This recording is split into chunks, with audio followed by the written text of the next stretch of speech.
Welcome to my channel.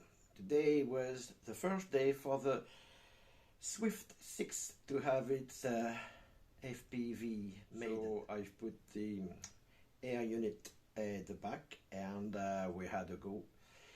It didn't work, it did work pretty well. It didn't work as well as it could have been, but here's the video anyway. The Swift 6 has now had a few modifications. And they're here. Let me show you.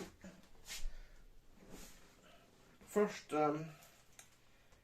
the fuselage is now has now this beautiful black cockpit of a glider that I had. It's very much more efficient, I think, for flying. Definitely flies a lot faster now, anyway.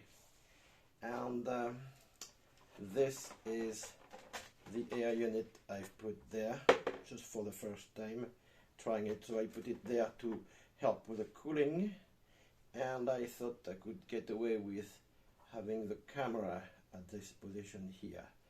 As you can see in the video, it was too low, and every time I would put the motor on, I would not be able to see. I would not be able to see where I was going because of the position of the plane, of the wing moving up. So on my way down after these first few minutes of flying, well, you'll see what happened.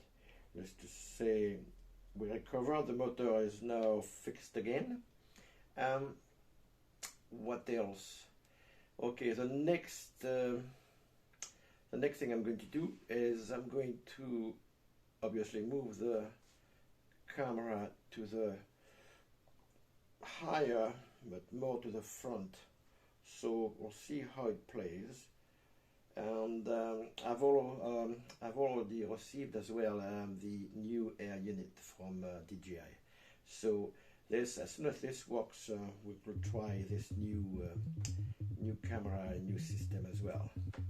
I hope you're enjoying these videos, and well, we're having a great time, and it's working better and better. This wing is really, I'm so happy with the speed it's going. It goes fast, it goes slow, and we are getting there.